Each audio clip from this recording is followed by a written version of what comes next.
नमस्कार, Chanakya IAS academy के daily current affair session में आपका स्वागत है। आज है 7 दिसंबर और 7 दिसंबर से जितने भी महत्वपूर्ण प्रश्न बनते हैं हम उन पर चर्चा करेंगे। हमारा आज का पहला प्रश्न है, हाल ही में किस मंत्रालय द्वारा ग्राम मंच ऐप का शुभारंभ किया गया है? पंचायती राज मंत्रालय, निर्वाचन आयोग, पर्यावरण मंत्रालय या फिर इनमें से कोई नहीं? तो अभी हाल ही में पंचायती राज मंत्रालय द्वारा ग्राम मंच ऐप का शुभारंभ किया गया है। ग्राम पंचायतों को सशक्त बनाने और जमीनी स्तर पर स्थानिक योजना में सुधार करने के लिए पंचायती राज मंत्रालय ने GIS ऐप, ग्राम मंच और मोबाइल समाधान M-Action सॉफ्ट जैसे टूल लॉन्च किए हैं। यह मंच GPDP से संबंधित निर्णय लेने की प्रक्रियाओं को सुविधाजनक बनाने में सहायक है। यह ग्राम पंचायतों को विभिन्न क्षेत्रों में व्यापक तरीके से विकासात्मक कार्यों की कल्पना करने का अधिकार देता है। ग्राम मंच का प्राथमिक कार्य ग्राम पंचायतों को विकासात्मक परियोजनाओं की बेहतर कल्पना करने में सक्षम बनाना है। हमारा आज अगला प्रश्न देखेंगे, हाल ही में एशियाई पैरालंपिक समिति द्वारा आयोजित एशियाई पुरस्कारों में सर्वश्रेष्ठ युवा एथलीट के रूप में किसे नामित किया गया है? अवनी लेखरा, शीतल देवी, योगेश कथुनिया या फिर निषाद कुमार? तो अभी हाल ही में शीतल देवी को एशियाई पैरालंपिक समिति द्वारा आयोजित एशियाई पुरस्कारों में सर्वश्रेष्ठ युवा एथलीट के रूप में नामित किया गया है।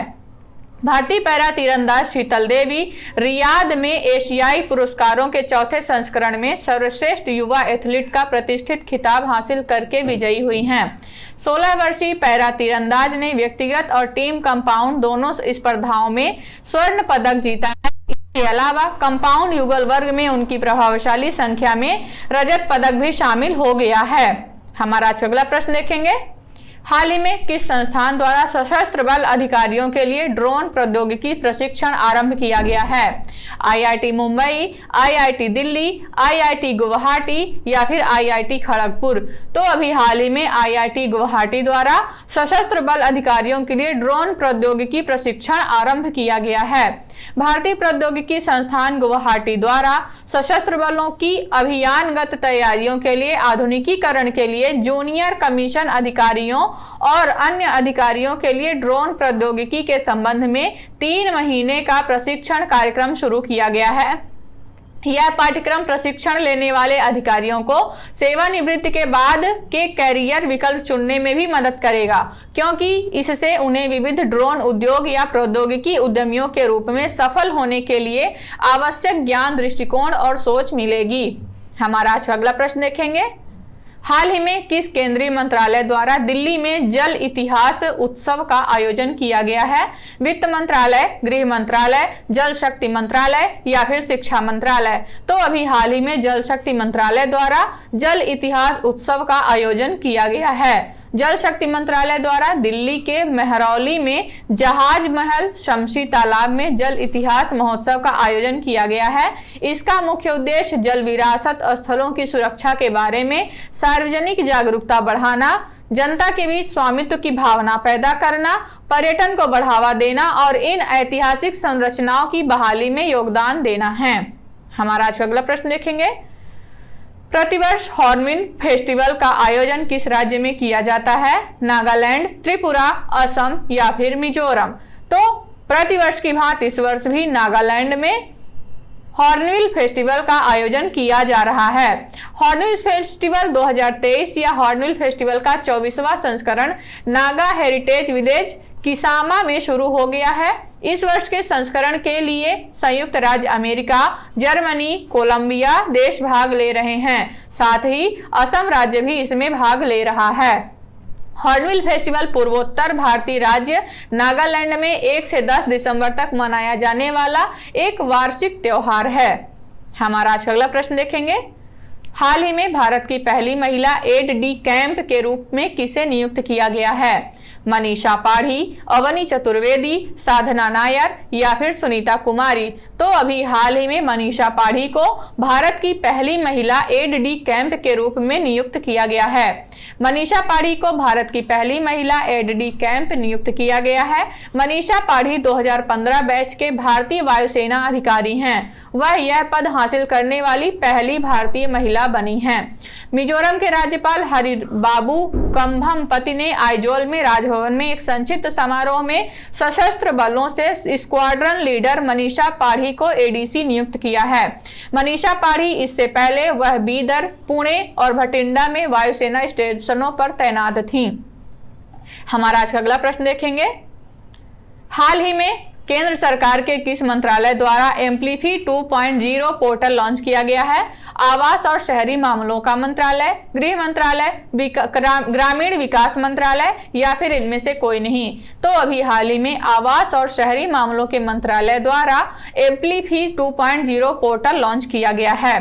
केंद्रीय आवास और शहरी मामलों के मंत्रालय द्वारा एम्प्लीफाई 2.0 यानी assessment and monitoring platform for liveable inclusive and future ready urban India portal launch किया गया है। यह डेटा पोर्टल संचालित नीति निर्माण में सहायता के लिए शिक्षाविदों, शोधकर्ताओं और हितधारकों के लिए एक ही मंच पर भारतीय शहरों से कच्चे डेटा की सुविधा प्रदान करेगा। इस पोर्टल पर 225 शहरी स्थानीय निकायों को शामिल किया गया है और 150 शहरों का डेटा पोर्टल पर उपलब्ध है। हमारा आज का अगला प्रश्न देखेंगे। पहले एशियन रेंजर फोरम की शुरुआत हाल ही में कहां हुई है? मेघालय, त्रिपुरा, गुवाहाटी या फिर मिजोरम? तो अभी हाल ही में गुवाहाटी में पहले एशियन रेंजर फोरम की शुरुआत हुई है। पहला एशियाई रेंजर फोरम गुवाहाटी में शुरू हुआ है, जिसका उद्देश्य एशियाई क्षेत्र के रेंजरों और संगठनों को वैश्विक स्तर पर रेंजरों को प्रभावित करने वाले मुद्दों पर सहयोग करने और समाधान प्रदान करने का एक अनूठा अवसर प्रदान करना है। पहले एशियाई फोरम का विषय 30x30 के लिए एशिया के जैव विविधता संरक्षक है। फोरम संरक्षित और संरक्षित क्षेत्रों उन क्षेत्रों का प्रबंधन करने के लिए आवश्यक कार्यबल और ऐसा करने में स्वदेशी लोगों और स्थानीय समुदायों की भूमिका पर केंद्रित है। प्रथम एशियाई रेंजर फोरम का समापन 8 दिसंबर को होगा। हमारा आज अगला प्रश्न देखेंगे। हाल ही में किस संस्था ने एक बीज निधि योजना की शुरुआत की है? इन स्पेस, DRDO, ICAR या फिर इनमें से कोई नहीं? तो अभी हाल ही में इन स्पेस ने एक बीज निधि योजना की शुरुआत की है। भारतीय राष्ट्रीय अंतरिक्ष संवर्धन और प्राधिकरण केंद्र इन स्पेस ने अंतरिक्ष प्रौद्योगिकी के उपयोग के माध्यम से शहरी विकास और आपदा प्रबंधन के क्षेत्र में लगे स्टार्टअप का समर्थन करने के उद्देश्य से एक बीज एक निधि योजना की शुरुआत की है। इसके अतिरिक्त स्टार्टअप को सत्यापन के लिए पृथ्वी अवलोकन, डेटा सहित इसरो सुविधा समर्थन, परामर्श और डेटा एल्गोरिदम तक पहुंच प्राप्त होगी। हमारा आज अगला प्रश्न देखेंगे। जिमी जॉर्ज फाउंडेशन पुरस्कार किस राज्य द्वारा प्रदान किया जाता है? गुजरात, केरल, तमिलनाडु या फिर इनमें से कोई नहीं? तो केरल सरकार द्वारा जिमी जॉर्ज फाउंडेशन पुरस्कार दिया जाता है। एथलेटिक उत्कृष्टता के जश्न में ओलंपियन एम श्रीशंकर को केरल के सर्वश्रेष्ठ खिलाड़ी के रूप में उभरने के लिए प्रतिष्ठित 35वें जिमी जॉर्ज फाउंडेशन पुरस्कार से सम्मानित किया गया है। जिमी जॉर्ज फाउंडेशन पुरस्कार अब अपने 35वें संस्करण में केरल के खेल समुदाय में एक विशिष्ट सम्मान है। इस पुरस्कार में 1 लाख रुपए का नगद पुरस्कार और एक पट्टिका शामिल है, जो खेल के क्षेत्र में असाधारण योगदान की मान्यता का प्रतीक है। तो ये रहे आज के हमारे कुछ महत्वपूर्ण प्रश्न। आशा करते हैं चाणक्य IAS एकेडमी द्वारा चलाया जा रहा करंट अफेयर सेशन आपको पसंद आ रहा होगा। हमारे ऐसे और भी कंटेंट से जुड़ने के लिए चैनल को सब्सक्राइब करें और बेल आइकन दबाना ना भूलें। धन्यवाद।